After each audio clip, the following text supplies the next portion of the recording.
Si je suis ici, c'est le même principe. C'est pas parce qu'il a levé la jambe que je ne peux pas faucher. D'accord? Je colle, je reste en contact et j'assure ma position. Allez. Bonjour à tous, je m'appelle Étienne Grégoire, j'ai 42 ans et je pratique le jiu-jitsu brésilien depuis maintenant 15 ans. J'ai commencé en 2003 au Cercle Tissier, sous l'égide de Luc Farando et Olivier Michelesco. C'est eux qui m'ont remis ma ceinture noire en 2012. Je suis également éducateur sportif dans la vie et je suis prof de karaté. Donc je suis ceinture noire 3e dan de karaté, je suis ancien athlète de haut niveau en karaté. En ce qui concerne le jiu-jitsu brésilien, j'ai remporté quelques compétitions comme le championnat de France Newaza en 2008, la Coupe d'Europe en Suisse CBJE qui avait eu lieu en 2009. Ensuite j'ai remporté le championnat du monde master en 2012 à Sao Paulo en master marron et j'ai fait un retour en 2015 pour gagner la ceinture de champion en ceinture noire adulte au Naga Monaco. Donc le gars cherche la demi-garde, d'accord, souvent il est là. La première chose que je vais faire, c'est redescendre avec mon buste, attraper la ceinture ici, d'accord, pour me maintenir, pour pas me laisser embarquer justement. Donc je tourne et je maintiens. Et là, je veux le fixer au sol, comme ceci, et lui mettre un maximum de pression, d'accord, au niveau du plexus. Pour cela, je suis là, je vais venir fixer mon épaule au niveau du plexus, donc je rentre, et au lieu d'avancer, je vais reculer mes jambes. Vous voyez, je suis là, je recule. Et mes jambes, elles me servent à faire un tripode. Là, je monte, et cette main... En fait, au tout début, c'était très simple. J'ai vu Royce Gracie gagner son premier UFC, moi j'étais karatéka à l'époque et je ne voyais que par le karaté. Donc j'avais à l'époque un prof de karaté qui enseignait sur l'efficacité du karaté, etc. Donc on est un peu, comme un peu tout le monde, hein, je pense que tous les anciens, on est un peu tombés des nues sur l'efficacité du jiu-jitsu brésilien. On a découvert le jiu-jitsu brésilien et moi j'ai voulu absolument le découvrir. Et j'ai eu cette chance de pouvoir participer en fait au premier stage de Rickson Gracie quand il est venu en France. J'ai sauté sur l'occasion, j'ai mis toutes mes économies dedans, c'était déjà cher à l'époque, je ne me rappelle plus, c'est 350 francs, je crois, à l'époque on était encore enfant. Et donc je suis parti au stage et là j'ai découvert la légende Rickson et c'était assez impressionnant parce qu'il a aligné plusieurs techniques inconnues encore en Europe, juste la sortie de la montée, etc. Et c'était si impressionnant en fait que j'ai voulu tout de suite pratiquer. Le problème c'est que financièrement, le deuxième stage, il était à plus de 2000 francs à l'époque. Moi j'avais 19 ans, j'avais déjà pas de voiture. Alors, pour venir à Paris, donc j'ai décidé de mettre en attente cette passion, enfin cette découverte, et de la reprendre en fait à la fin de ma carrière de karaté. En fait. Ce qui m'a attiré dans l'aspect du jiu-jitsu brésilien, c'est que quand un art martial écrase tous les autres et qu'on est compétiteur, qu'on est jeune, forcément on a envie de le découvrir. Ma main, là, et je fais le tractage. D'accord? Une fois que je suis là, cette main, elle est en danger pour lui. D'accord? Moi, je vais travailler pour rentrer ma tête. Alors, pas rentrer ma tête comme ceci, parce que le gars peut enrouler. Voilà, là, je suis pas bien. Non, moi, je vais viser le coude, là. Ici. Et le coude, et ma tête, elle va partir droit. Au départ, quand on a commencé le jiu-jitsu, on nous a beaucoup enseigné la garde fermée, il n'y avait pas beaucoup de vidéos, donc c'était compliqué en fait de s'inspirer de quelqu'un. Je me rappelle quand Cobrinha il est venu en France, j'ai cherché sur YouTube, il y avait une seule vidéo et c'était la finale en fait de son championnat du monde. Donc il a fallu commander des cassettes. Donc au début, je me suis inspiré de tout ce que je pouvais trouver en fait. Il y avait des vidéos de Combrido, il y avait même Marco Ruas, tout ce qui traînait en fait. Moi j'ai essayé de me le procurer. Et après, quand on a parlé vraiment de championnat du monde de jiu-jitsu brésilien, où les styles ont commencé vraiment à émerger, je crois que la première personne qui m'a tété, c'est quand même Marcelo Garcia. Parce qu'un petit, donc tout à fait l'aspect du jiu-jitsu, qui domine tout le monde, qui n'a pas une tête de tueur, qui n'a pas un comportement de guerrier en soi, pas de tatouage partout. Et lui, sa simplicité, sa richesse technique, elle m'a vraiment attiré. Donc je me suis beaucoup inspiré de son style. Et aujourd'hui, je ne suis pas forcément parti sur un style moderne, mais au style de Marcelo Garcia, j'essaye d'ajouter quelqu'un qui m'a marqué, c'est Murilo Santana. D'accord, par ses passages de garde, par la pression qu'il effectue dans ses passages. J'aime bien aussi Bernardo Faria, parce que contrairement à ce qu'on peut penser, c'est quelqu'un qui est énormément technique, et son jeu est très évolué. Donc on peut retrouver un petit peu, suivre un peu de Murillo au-dessus, puisqu'il travaille beaucoup en over-under, et une très grosse demi-garde qui s'allie également avec le papillon de Marcelo Garcia. Donc après, j'aime bien dernièrement Adam Wardzinski. Avec la team Akamat, là, ils ont proposé de faire un stage, donc je suis parti rejoindre ce stage, et tout ce qui concerne la butterfly ou ce style qui s'y rapproche, voilà, c'est de ce style-là, de ces gens-là que je m'inspire. Je ne vais pas dans un stage si le style ne me correspond pas en fait. Je ne vais pas partir par exemple chez les frères Mendes à prendre le berimbolo, je ne fais jamais de berimbolo. C'est pas que je trouve ça inefficace, c'est que moi ça ne me correspond pas. Donc j'essaie de faire un style qui me correspond déjà au niveau de mes instincts, et surtout de me rapprocher des personnes qui me correspondent. Le col pour venir saisir la ceinture. D'accord? Et quand j'ai saisi la ceinture, mon coude, il vient mettre une pression. Bonne pression ici. Et après, je n'ai plus peur, là, voilà, de contrôler. Donc dans l'expérience de la compétition, moi ça fait, avant celle de jiu-jitsu brésilien, j'ai fait 10 ans d'athlète de haut niveau en karaté. Donc j'ai à peu près 20 ans de compétition derrière moi. Et ce que je peux retenir le plus, en fait, dans ces compétitions, c'est qu'au final, tu as beau gagner une multitude de titres de champion, tu fais une multitude de compétitions, ce que tu gardes en plus en mémoire, c'est vraiment les émotions que tu as vécues lors de ces compétitions. Alors ça peut être, tu peux être dominé, joueur pour une 3e place ou pour une finale, tu es complètement dominé, et puis au dernier moment, tu places un triangle magique qui te fait remporter la victoire en fait. C'est ça, je pense que plus tard, tu retiens le plus, parce que toutes les médailles et tous les coupes que tu peux avoir, ça termine comme moi, c'est-à-dire dans un tiroir, au fond de la poussière. Et qu'est-ce qui te reste au final? Ce sont des souvenirs. Et ces souvenirs-là, l'expérience de la compétition, comme tu dis, c'est plus un ressenti et des souvenirs que tu gardes, mais des émotions fortes. Ça peut être tout bête. Tu peux avoir perdu un premier tour d'une compétition, mais avoir fait le trajet avec tes amis et avoir eu des super moments.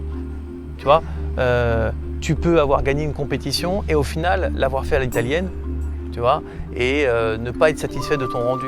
Si tu gagnes une médaille et que finalement tu n'as pas explosé, tu n'as pas été dans le dur, tu gardes beaucoup moins de souvenirs. C'est ça que je dirais. Après, si tu veux voir l'aspect de la compétition en termes de tactique et de stratégie, c'est encore autre chose. Moi, je te parle d'un point de vue vraiment expérience sur le tard. Il ne faut pas que les gens ils oublient qu'il faut gagner une compétition, mais il faut aussi qu'il y ait un contexte général qui est vraiment une émotion autour. Et parce qu'au final, c'est l'émotion que tu retiens.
Alors pour moi l'entraînement avant tout, ça dépend si je prépare une échéance, ça dépend si j'ai un aspect tactique ou un aspect de sweep que je veux développer. Généralement ce que je fais, je vais parler pour l'instant d'un aspect compétition, c'est j'aime m'entraîner au niveau préparation physique pour que le physique ne me laisse pas tomber le jour de la compétition. Et ensuite, en ce qui concerne un point de vue purement jiu-jitsu, ce que j'aime bien, c'est énormément faire du travail à thème. C'est-à-dire qu'on se met dans une position, que ce soit au-dessus, en dessous, défense de dos, défense de demi-garde, passage de demi-garde, passage de garde. Ça peut être des thèmes plus grands comme attaque et passage de garde. Mais je ne fais pas énormément, si tu veux, de randori. J'essaie de cibler les points faibles, de cibler la technique que je veux développer. Par exemple, à l'époque, on travaillait le berimbolo. Bon, voilà, tu arrives, tu fais 50 berimbolo d'un côté, 50 berimbolo de l'autre. Tu fais colmanche, omoplata, tu le répètes 700 fois dans la séance. Voilà, moi, c'est comme ça que j'aime m'entraîner parce que ça peut être un petit peu lassant. Mais en fait, si tu préfères, c'est que je sens que la technique, elle rentre vraiment dans ton corps. Si je la fais 2 fois et après je fais du randori, j'ai l'impression de perdre mon temps parce qu'au final je me disperse. Donc après il y a une phase où justement tu te sens prêt, tu es à l'approche d'une compétition et là tu peux lâcher vraiment, faire que du randori et voir si tes phases peuvent se regrouper ensemble.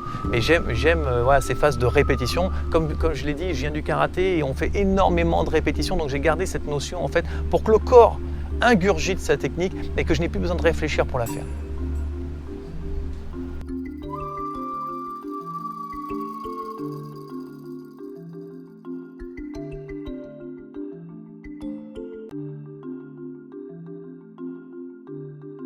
Donc pour définir mon jeu, moi je dirais que j'ai un style en dessous qui s'apparente, comme j'en ai parlé précédemment avec Marcelo Garcia, c'est-à-dire que je pratique beaucoup le tirage en diagonale pour dévier en fait la puissance de mon adversaire. Parce que moi je ne suis pas quelqu'un qui est très puissant, donc j'avais besoin en fait d'un style pour ne pas supporter cette puissance. Donc j'aime bien renverser en papillon et j'aime bien renverser en X-guard. Pourquoi? Parce que ce sont des renversements, des styles qui me permettent d'être tout de suite collé à l'adversaire dès que je les renverse.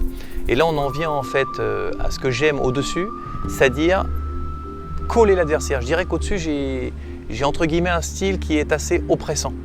Donc j'essaie toujours de coller mon adversaire au maximum pour pouvoir faire exploser sa garde. Je ne passe pas par exemple des gardes araignées à distance. D'accord? Parce que les distances, ça me fait prendre des de la riva, ça me fait prendre des de la riva renversés et je tombe dans ces jeux que je n'aime pas. Donc moi j'aime bien être collé, passer en demi-garde et mettre un maximum de pression. J'imagine toujours que l'adversaire en fait c'est une boîte de conserve et que moi je suis le compresseur. Et le but c'est de compresser au maximum mon adversaire pour qu'il souffre un maximum sous le poids de la pression, un peu comme Murillo quand il passe une garde, et de faire exploser en morceaux mon adversaire. Bien sûr, c'est une image, si j'y arrivais tout le temps, je serais heureux, mais c'est vraiment ce que j'essaye de me faire comme but quand je passe une garde, mettre un maximum de pression. Et plus je travaille ça, plus j'anticipe à partir de mon renversement. D'accord, ça part de mon renversement au niveau des placements des mains jusqu'à la finalisation finale avec la soumission en fait. C'est pour ça que généralement, on me dit souvent, voilà, il y a énormément de pression parce que j'ai énormément travaillé ces points d'appui sur le plexus, sur les cuisses, sur les hanches. C'est comme ça que je m'éclate le plus en moi.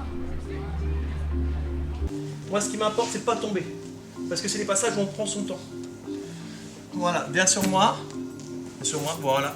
Je récupère et de nouveau, c'est une histoire de temps. Et une fois simplement qu'il est verrouillé, là, je m'occupe du passage. Si vous faites l'inverse, vous faites renverser. Là, j'ai pris mon temps. D'abord, mon équilibre. Je le stabilise. Je le verrouille. Et enfin, là, je suis nickel. Parce que qu'est-ce qu'il va faire, lui? Il va pousser de toutes ses forces. Moi, j'ai ma base. Et je gratte. Qu'est-ce qui lui reste? Pousse de toutes tes forces, c'est dit. Alors, en fait, moi, c'est très simple. C'est-à-dire qu'au départ, dans tout club, on apprend les bases, les formes de corps. Les formes de corps restent pour moi principales parce qu'elles permettent en fait aux débutants de se déplacer tout seul, d'avoir vraiment une gestion individuelle de son corps. Parce que si tu ne travailles pas les formes de corps, ça c'est la première étape, si tu ne travailles pas la forme de corps, si tu ne peux pas te déplacer tout seul, comment veux-tu te déplacer avec un adversaire sur toi qui combat? D'accord, qui essaye de te rentrer dedans. Donc ça c'est la première phase. Si tout seul tu ne sais pas maîtriser ton corps, tu ne sauras pas faire face à un adversaire. Ensuite, moi j'ai une petite manière particulière de voir les choses, c'est-à-dire que j'essaie de définir rapidement quel est le style qui convient mieux à mon élève. d'accord, que ce soit de blanche à violette, etc. Même si à partir de violette, on commence déjà à faire apparaître un style. C'est-à-dire que chez une ceinture blanche, on va dire qu'il est raide, qu'il se sent mieux collé, je l'encourage dans cette voie. Je ne vais pas lui faire voir pour l'instant, voilà, la de l'ariva, l'araignée, la demi-garde. Non, je dis bon, voilà, écoute, t'es bien en demi-garde, reste en demi-garde. Et puis construis-toi un point de départ. Et à partir de ce point de départ-là, là, ça peut être la demi-garde profonde. Tu viens absolument dans tous les combats en demi-garde profonde et je te montre les sweeps qui correspondent à la demi-garde profonde. Ensuite, on reviendra un petit peu sur le sweep à la Luke Alej ou sur le lockdown de Eddie Bravo. Mais tu restes dans cette demi-garde de manière à ce que ta progression, parce que le plus dur en fait dans le jiu-jitsu brésilien, c'est la progression et la progression dans la tête de l'élève. C'est-à-dire qu'au début, on voit énormément de techniques, on est un petit peu emballé, on prend de la poudre aux yeux. Et puis au final, on n'arrive pas à progresser parce qu'on a vu un peu de papillon, on a vu un peu de l'ariva, on a vu un peu d'araignée, on a vu un peu de demi-garde. Et puis l'adversaire se lasse parce qu'en combat, l'élève se lasse parce qu'il n'a pas réussi en fait à développer quelque chose. Il a vu tellement de choses. Donc au final, il arrête. C'est ça le plus dur en jiu-jitsu. C'est pour ça que souvent la ceinture bleue, il y en a qui abandonnent, d'accord, parce que la lecture de combat n'est pas assez bonne. Donc moi, ce que j'aime, c'est voilà, on fait de la demi-garde. Par exemple, si ça correspond à l'élève, et puis à chaque fois, tu vas construire une branche ou deux, un sweep de plus, un contre, etc. Si c'est une araignée, si c'est une spider, on construira sur la spider. Mais voilà, pour que tout de suite l'élève se sente bien, et un vrai ressenti dedans, et un vrai plaisir tout de suite dans le combat, et puisse faire des choses sans se sentir dépassé en fait. Voilà. Donc maintenant, vas-y Damien, lève ta jambe. Tu as juste à revenir en face. Tu tournes ta hanche, voilà, encore, va chercher loin. Là, on va le faire. Et maintenant, tu resserres. Voilà, ça vient tout seul. Tu vois? Prends ta X. Non. Quand il t'offre un bras, tu ne lâches pas comme ça. Tu changes. Tu changes. Et là, tu prends la X en même temps. J'essaie pas d'incliner le genou. Reste comme ça. Là, t'as pas besoin. Vas-y. Mets à côté de ta tête, déroule ta position, regarde-moi tes genoux. Voilà. Et maintenant, tu n'as plus besoin que de chumper. Pousse, tu fais ton relevé en bas. Si tu veux, les valeurs, c'est un petit peu la recherche des valeurs, c'est un petit peu le syndrome du 21e siècle. On a l'impression de les avoir perdues au 20e. Alors on dit voilà, dans chaque sport en fait, il véhicule les mêmes valeurs, la courtoisie, le respect, le dépassement de soi. On n'a pas besoin d'aller chercher au jiu-jitsu brésilien ce genre de choses. Au karaté, c'était pareil. Maintenant, ce que moi j'essaie de transmettre dans mes cours, c'est, je pourrais dire une chose, c'est pas une valeur, c'est la passion en fait. Parce que ce n'est pas celui qui forme des champions qui est forcément le meilleur professeur. Un champion, c'est un compétiteur. Et un compétiteur, c'est quelqu'un qui, quand la compétition sera finie pour lui, peut-être qu'il partira autre part pour gagner d'autres choses. D'accord ? C'est dans l'individu. L'individu, il est comme ça. Il aime gagner et chaque personnage aime gagner, du moins pour les champions. Maintenant, être champion, c'est 10% d'un club. Pour moi, transmettre la passion, c'est plus important. Je vais donner un exemple précis. Si j'ai, en tant que prof, si j'ai un élève qui apprend le jiu-jitsu brésilien avec moi et qui demain, pour des raisons professionnelles, s'en va et arrête le jiu-jitsu, c'est que je n'aurais pas rempli mon rôle. C'est-à-dire que je n'aurais pas réussi à lui transmettre cette passion. Maintenant, si demain il continue le jiu-jitsu toute sa vie parce qu'il dit voilà, Étienne, tu m'as passé une passion, j'ai adoré, j'ai fait comme c'est arrivé récemment à un de mes élèves qui a dû partir sous le coup professionnel, et il continue le jiu-jitsu, peu importe avec quel professeur, mais il continue le jiu-jitsu brésilien. Donc ça veut dire que moi j'aurais été assez bon pour lui passer cette passion. Je ne vais pas parler de coupe, je ne vais pas parler de médaille, je vais parler juste d'une passion commune, apprendre à faire des sweeps, apprendre à renverser et qu'il se sente un bien-être vraiment dans sa pratique, ça leur a apporté quelque chose. Parce que le professeur, un vrai professeur pour moi, il doit apporter quelque chose à ses élèves. Autre chose que des coupes, que des médailles, comme je dis, il doit apporter un trait de caractère, quelque chose qui a comblé vraiment une passion. On doit sortir plus homme, plus vrai en fait d'un cours avec un vrai professeur. Voilà, quelqu'un, il m'a apporté quelque chose. Voilà, je me sens, j'ai rempli un vide, je ne sais pas lequel, mais j'ai rempli quelque chose. Et là, je mets un crochet. Mais par contre, je viens faire la même technique ici là. Et je vais mettre mes deux genoux. Je refais doucement. Je suis là, je mets un crochet. On est d'accord ? Je déplace et je serre. Je viens mettre un genou. D'accord ? Et je ne vais pas vous dire on le renverse. Non. On va tendre cette jambe. La première. Et je me décale. Et je viens prendre la single leg.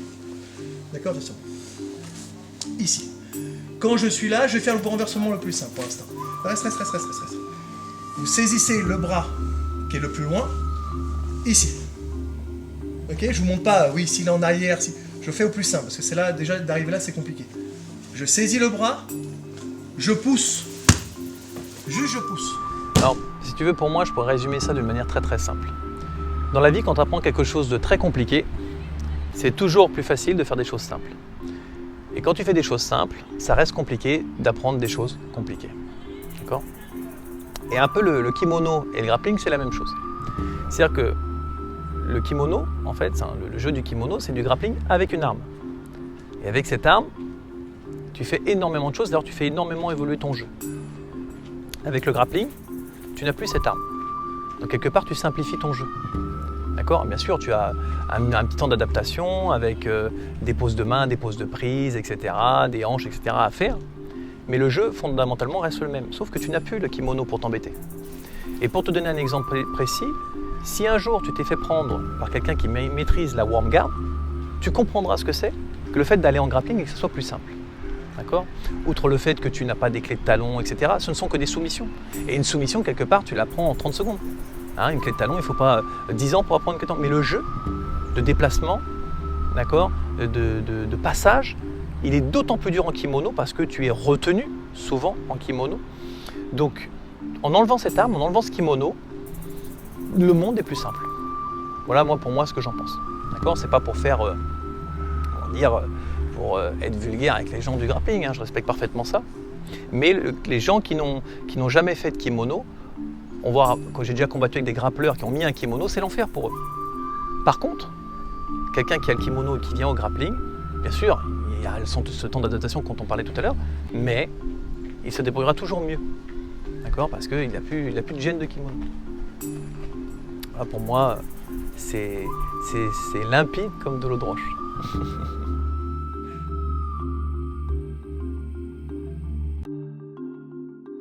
Je pense aujourd'hui que ce sont les gens du kimono qui font évoluer le grappling, et je vais te dire pourquoi. Parce que les frères Miyao, par exemple, pour prendre un exemple, ils ont été habitués à faire du berimbolo en kimono. Mais quand ils sont partis au grappling, ils n'ont pas voulu abandonner leur jeu. C'est à peine s'ils ont voulu le changer. Donc ils ont adapté en fait leur jeu en kimono en grappling. Et aujourd'hui, on voit beaucoup plus de berimbolo en grappling depuis que les frères Mendes, depuis que les Miyao sont arrivés. Tout simplement parce qu'ils n'ont pas voulu changer leur jeu et ils ont adapté au nogi. Et les gens du nogi avant, c'était beaucoup de lutte, beaucoup de sorties de garde et de passage, un peu de papillon et de demi-garde. Mais depuis quand tu voyais des berimbolo? Et aujourd'hui, tu vois plein de prises de dos en grappling. Et ça vient que les gens du kimono ne veulent pas changer leur style et tout simplement ils l'adaptent en faisant quelques petites modifs, ils l'adaptent au grappling.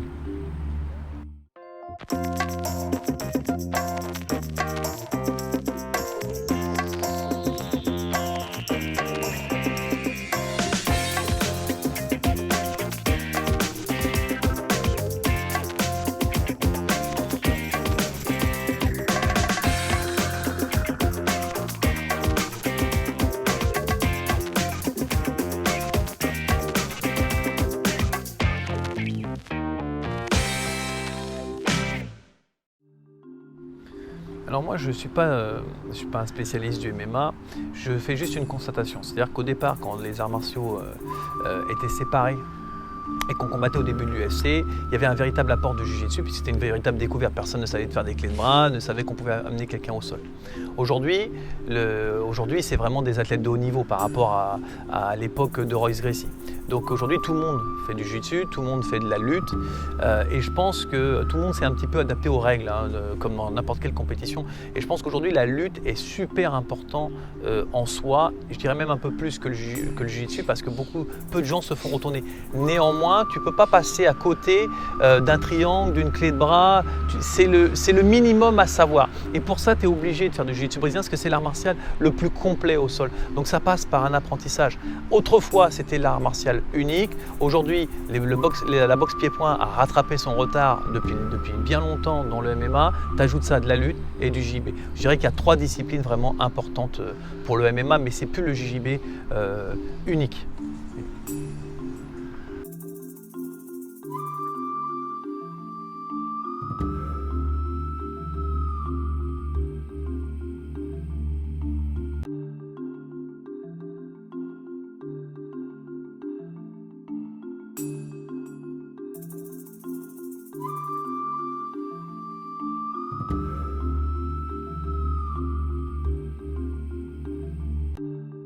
Donc, moi, la ceinture noire, je l'ai eue en 2012.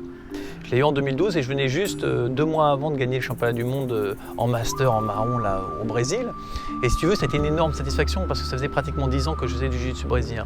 Maintenant, la seule chose que je me suis dit, c'est maintenant tu es ceinture noire, donc tu dois, en quelque sorte, en être digne, oui, mais faire en sorte que, voilà, que c'est pas n'importe qui arrive, qui te passe la garde. Voilà, tu dois aussi en avoir le mérite et montrer que voilà, tu es quelqu'un qui tient debout. Donc au-delà des autres, c'est vraiment un niveau personnel que j'ai cherché à acquérir, augmenter un petit peu mes passages de garde, mes sweeps, mais surtout voilà, être vraiment dans le quota ceinture noire, mais tenir debout, quoi, hein. Tout le monde a sa ceinture noire, après on se saute dessus, hein. Tes ceintures noires, tout le monde veut te la faire payer, tu vois, donc voilà, il faut continuer d'avancer. Moi, ça ne m'a pas mis de pression supplémentaire, mais juste voilà, en être digne de ce que la confiance qu'on m'a donnée en tant qu'élève. On t'a remis quelque chose qui marque dans la vie d'un jiu-jitsuka, hein, parce qu'il y a plusieurs ceintures en judo qui sont en 3 ans, 4 ans, des fois même 5 ans au pire, hein. Le jiu-jitsu brésilien, c'est une dizaine d'années normalement. Donc voilà, il faut quand même, généralement les ceintures noires tiennent debout, donc il faut rester sur son module d'apprentissage et puis continuer sur sa voie, quoi. Je continue de descendre pour que mon bras arrière soit au niveau des fessiers. Ici, d'accord? Donc, 1, et ce bras-là s'en va et vient attraper, non pas au niveau du tibia, mais au niveau des orteils. Vous voyez là? Et là, je fais une transmission. En conclusion générale, ce que j'aimerais dire, c'est que il ne faut pas que les gens ils se fixent en fait des objectifs qu'ils ne pourront pas résoudre en fait. Il y a une phrase d'Emmanuel Pinda, qui a été champion du monde de karaté, qui dit très bien les choses. Et elle dit, enfin c'est lui qui l'a dit, quand tu veux remplir tes objectifs, soit tu trouves les moyens, soit tu trouves des excuses. Et à travers cette phrase, en fait, on a tout le monde en fait. Quand tu veux maigrir, ce que tu fais, c'est que tu te donnes les moyens de réussir. Et quand tu ne réussis pas, tu trouves des excuses. En jiu-jitsu brésilien, le chemin il est long. C'est un chemin qui est rempli d'embûches parce qu'il y a la vie professionnelle, il y a la compétition, il y a les adversaires, il y a le moral qui en prend un coup, il y a la stratégie qui est remise en cause, il y a ton niveau qui est remis en cause. Je pense que ce qu'il faut faire, c'est qu'il ne faut jamais lâcher et vraiment croire en ses objectifs. Si l'objectif c'est la ceinture noire ou le championnat, mais vraiment se donner les moyens de réussir son objectif. Il n'y a rien qui est impossible, d'accord? C'est juste le mental qui lâche ou la perception que les gens ont des choses qui changent, c'est tout. Sinon, tout est réalisable. Mais il faut juste qu'à l'intérieur, on s'en donne la force.